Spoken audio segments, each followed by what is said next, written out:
Hello, it's Trista B here, guest starring Pumpkin. Do you want to say hello? Welcome if you are new, and welcome back if you've been here before. Today is going to be a little bit different than normal. And by normal, I mean my last two videos, which were brand new things that I watched and had to talk about. So if you're curious about those, go check those out. They are on my channel. Today, I'm going to talk about one of my all-time favorite movies that I rewatched recently and, if possible, fell more in love with. So we're going to go on this journey together. It is going to be Midsommar. I cannot express to you how much I love this movie. Midsommar is such a wonderful film to me because it's not a typical horror in any sense, and I know that aggravates a lot of people, but it's a psychological, slow dawning kind of horror, and I find it so fascinating, and I find all of the little details in that movie absolutely amazing. So Midsommar was made was released in 2019 and it was directed by Aster. It is on HBO Max. The description is: a couple travels to Sweden to visit their friend's rural hometown for its fabled Midsummer festival. But what begins as idyllic retreat quickly develops into an increasingly violent and bizarre competition at the hands of a pagan cult. So this is going to be a video that is going to be a deep dive into why I like this film. These are all of my personal opinions. This, again, is one of my favorite films. So if you don't share these opinions, if you don't share these thoughts, that's fine.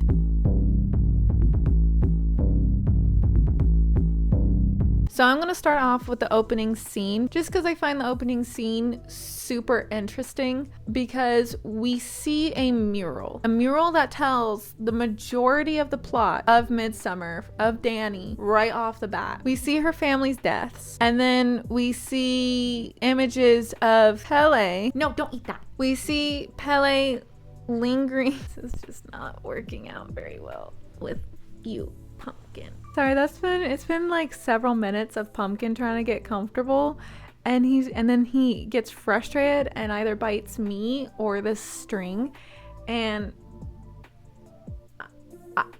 I don't know what to do. I'm doing my very best. But we see this mural and we see the deaths of her family. We see Christian not being really there for her, Pelle, we see, and then it ends with the dance. I think it's called the Mayflower dance, but it's just such an interesting to start off with right there is the 3/4 of the plot of the film right there, at least for Dany. And it opens and we get this haunting, beautiful voice singing. And if I remember correctly in my research, I think it was Pelle's sister, like the actress. I think it's her singing the song. Could be wrong, don't quote me on that, but I believe that is who is singing. Before it's abruptly cut off by the ringing of a telephone, and then we hear it goes to voicemail, and we hear Dany talking, begging her parents to answer the phone. Very interesting scene that tells so much in just a few minutes. It shows the plot of the film when you don't really know what's going on. So when you rewatch it, you can pause it and you can see how everything matches that mural. The beautiful snow and scenery and the music, it just sounds so otherworldly. And then with the ringing, it brings you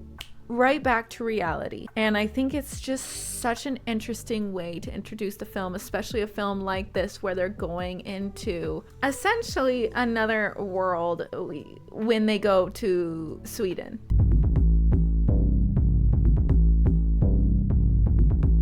All right, let's move on with one of my favorite bits, the cinematography. This movie is so beautiful. It is absolutely one of the most beautiful films I've ever seen. The camera play is absolutely gorgeous. I love it when you are seeing scenes such as when Dany and Christian are talking and Dany's standing in front of the mirror and you see Christian and how he's reacting in the reflection of the mirror. So you're getting this very real, genuine moment moment of an actual conversation happening. And then there's just so many subtle tricks that tell you things without actually saying anything, like the painting of the girl with the bear, which foreshadows the end of the movie, the flowers, the way that the camera, when Pelle is trying to talk to Dany about her parents for the first time, she walks into the bathroom, the camera pans over, and when it gets to this point and the door closes, she's now in the airplane bathroom, and it just shows that she's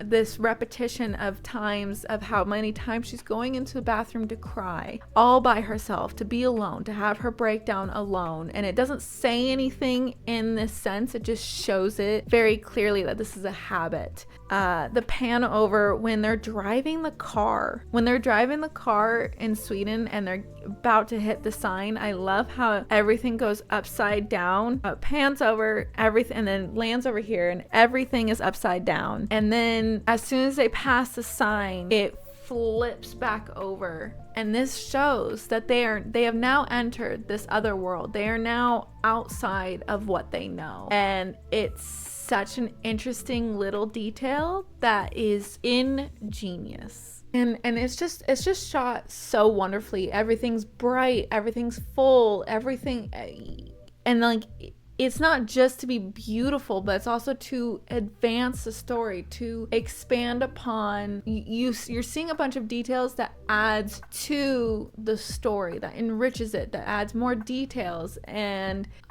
it's just such an they just do such a great job with the cinematography, and it's not boring to look at all, because every time I rewatch this movie, I find something new every single time. And the cinematography gets enhanced by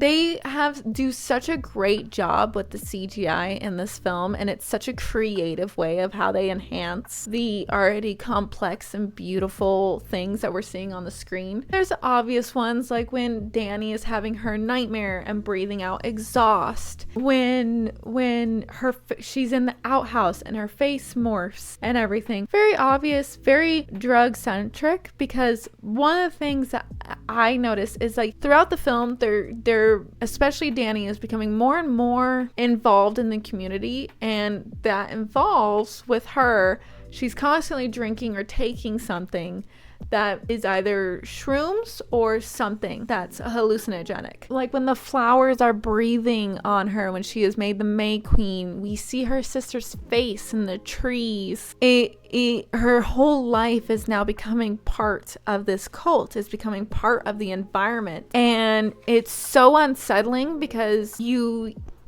don't notice it. I mean, some people probably did. I did not notice the flowers breathing right away, but I felt uncomfortable as I was watching the scene, because I was realizing that now she's a May Queen, that now she's getting separated from her life. She's getting indoctrinated. And then when you rewatch it and you start seeing all these little details that are not pointed out, that are not really fleshed out, you're noticing, because it's uncanny. It's meant to make you uneasy. It's just little details, kind of like how The Exorcist, how there's like a half second or less than that of the demon's face that's flashed on the doors and stuff throughout the film, because it's not meant for you to really register. It's meant to slowly, subconsciously make you uncomfortable.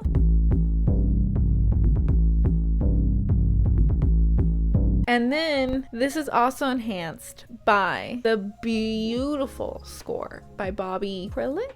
I'm probably not saying that right. I am so sorry. But his score is so haunting, so eerie, and so beautiful. It adds to the element of unease throughout the entire film. It's not the typical scores that we hear, at least with Western movies. It's not and especially Western horror films. It's not the typical kind of scores that we hear. And so the sound is jarring, and sometimes it's intentional how jarring it is. And it just adds and it heightens everything that you're seeing on screen. And then there's this beautiful music that is just adding to it. So those are some of the fun little details that I like that go on behind the scenes, behind the camera, which leads automatically to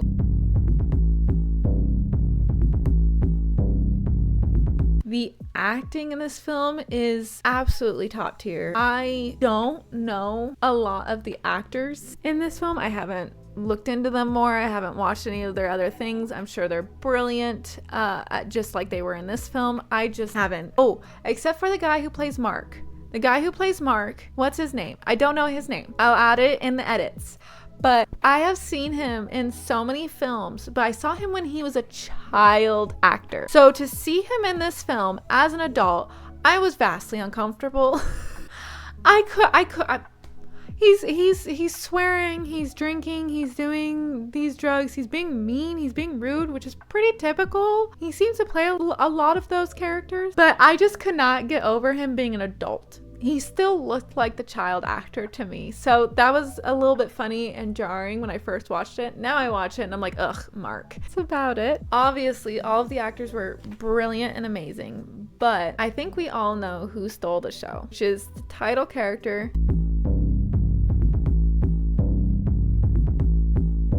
played by the wonderful and brilliant Florence Pugh. So part of what makes this movie both so great and also polarizing is Dany. She is a very particular character with feeling very particular things, going through very particular time in her life. And I feel like not a lot of people understand or misjudge. We can tell from the very opening scene that she is 3 years into her relationship with her boyfriend. She is still terrified to talk to him, very insecure in herself and in her feelings to talk to him about a valid, very scary email from her sister. Yes, it might be somewhat normal for her. Yes, she might do this almost every week, but he is so dismissive of her concerns, and especially because she says that this is a different kind of email, and so her concerns are slightly different than normal, but he can't seem to understand that. And we see like everyone else's POVs. We see that Christian has been debating breaking up with her for a minute. We see that they're talking about Sweden and going to Sweden, and due to the fact that they're talking about it, you have to make the assumption that Dany, which is later confirmed, didn't know about this because Christian had been planning on breaking up with her before he went to the trip. But when her family dies, he suddenly feels trapped in the relationship, like he can't break up with her because her family is now dead. And he doesn't want to add on to that grief, either because he does genuinely care about her, or he is too much of a coward to actually follow through with it. He just keeps finding more and more reasons to stay in the relationship because he doesn't want to take the responsibility to break it off because he can't. Or 3, he is scared of her and scared of what she would do once he broke up with her, especially after her family just passed away. We see that she's on a phone call with someone. We never find out who that is, but it has to be a friend, but maybe not that close of a friend because we never see that person ever again or hear from that person ever again. We see Christian after her family dies. We see him hesitate before going into her apartment to console her. So he just doesn't want to be with her, and he doesn't want the responsibility that comes with being with her, but he won't back down. Pelle ends up being the only character who willingly offers condolences to her. We see that the group is not belittling her emotions in front of her, but they belittle her emotions behind her back, and in some ways Christian does too. They make it very obvious when Dany is around that they don't like her, and it's very awkward every time she enters their group. And Christian makes it more awkward, especially like during the scene when they first arrive in Sweden and meet Pelle's friends and family, how Christian is like, fine, I'll wait for you. And Mark gets visibly upset, and Christian is like shuffling his feet, and Dany has to take the initiative to say, okay. Dude, we can't take them at different times. They'll be totally separate trips. I don't. It's fine. I'm ready.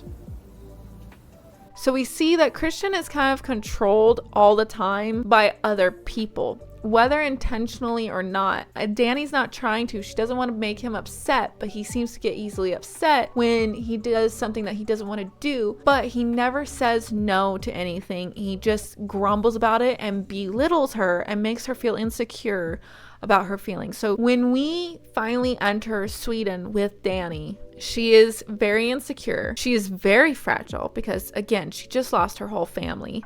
She is with a group of friends who are not her friends. She is with a boyfriend who wants to break up with her and is planning on breaking up with her and is already out of the relationship mentally. Like, by the time that they're in Sweden, he was supposed to be out of the relationship. So she is, in a sense, entirely alone and very vulnerable when she arrives in Sweden. And that's why when the cult reach out to her for genuine comfort, when they include her in things, when Pelle sits on the bed and comforts her, when they're all sitting in the grass and someone remembers her birthday and gives her a gift, when she is invited to come and cook with them, when she is invited to come and dance with them, she is being invited to join something, and they're remembering details about her. And Christian, her own boyfriend, who she's been with for 4 years, forgets her birthday and does a half-hearted bullshit kind of muffin, cake, whatever kind of thing, trying to light it, and he can't even get the candle light because he is failing at that too. When she cooks, people compliment her beauty, they compliment how she made something, they compliment, and then when she joins the dance, and they compliment how she is dancing, and when she eventually wins, she is starting to not just be not so alone and be invited, she is also being praised for her skills, for her intelligence, for her beauty, and it is giving her confidence. And it is valid confidence, but it's just the wrong people giving it to her and using it as a weapon to draw her in. But she has not had any of that for who knows how long. And because we see in the email when Dany's sister sent the email, it was like December or something, and when they finally go to Sweden, it's in June. So there's 6 months right there, that path of Dany in mourning, Dany dealing with all of this, and Christian being there for her, unwillingly so. And that's just one 6-month stint that we know about. I mean, and he was planning on breaking up with her long before that. So who knows how long he's been out of the relationship without actually informing her that he was out of the relationship. So she is not alone for the first time. And throughout the entire film, we see her as she goes off and she chokes and gags and just holds in her pain and her sadness and tears. When she sobs, it's always alone in a corner, choking it down. And everyone memes the scene where the women all surround Dany and they start screaming out her panic attack. But it is funny to watch when you first see it, but when you start to actually think about how important that is for Dany as a character, because she's been so squashed with her feeling, they're letting her scream out her anger, her pain, her sadness, her grief. She's actually vocalizing it for the first time in howls and screams, and they are not shaming her for it. They are joining in and welcoming her. And it's such a tragically beautiful moment, because finally here Dany is having her panic, her grief actually accepted and properly comforted and not shamed. Of course, it's a cult doing it, and not her boyfriend or her friends or anything, but it's beautiful because her emotions are finally accepted. It's tragic because of what it means. This movie is her journey of going from a very lonely person who lost her family to finding a new family and not being alone anymore. Aster has stated in interviews that this is like a fairy tale. Midsommar is a study of grief and loneliness. And to quote Aster, he says that essentially what I just said was, as Dany loses a family, she gains one. For better or for worse, the Harga are there to provide what she is lacking and what she needs. I think this is a very intricate and interesting character study, and I know that there's some discourse around this film, and the discourse is that it's not scary. And no, it's not your typical horror, scary, paranormal, ghosts are haunting you, there's a curse on your town kind of scary. It is the unsettling realization as you are watching a character who I know I personally relate to, and maybe others do, watching as someone who just craves to not be alone, which is a very valid human emotion. The horror is watching as this poor character, this poor girl, finds her family but is within a cult. It is meant meant to not be overall terrifying. It's not meant to give you jump scares. It's not meant to quicken your heart rate. It is meant to leave you with a feeling of unease, doubt, and icky, creepy feeling, because she's smiling at the end because she's finally free. She's finally free and she's finally found her family. But at what cost? What did she lose in the process of that? I know there's gonna be some people that are gonna bring up like how implausible all of this is, because how does everyone get killed and just go missing and nobody looks into it? But this is a film that takes place in the span, I might be wrong here, but 7 days? It takes place in like a week or 2 weeks or something. So they were already planning on being in Sweden for 2 weeks, so no one's gonna know some missing quite yet.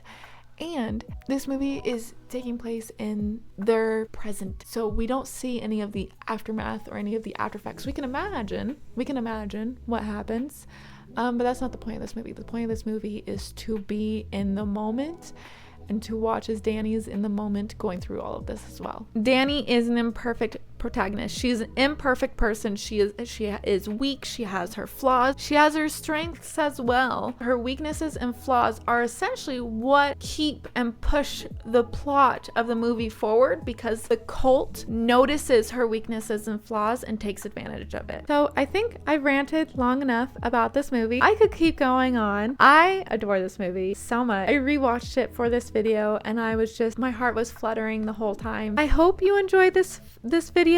I hope you don't mind as I dive into some of my favorite films and shows. This is because I like to talk about movies, and sometimes new ones just don't inspire me to talk about things. Yes, if you enjoyed this video, please hit like, please press subscribe if you want to see more of my content. And as I mentioned earlier in the video, I have 2 other videos out now on my YouTube channel about Dune and Avatar: The Last Airbender. There will be more movies coming every Monday because it's Movie Monday, and they'll be coming out at 2 p.m. Mountain Standard Time. Again, thank you so much for watching, and I will see you again next time.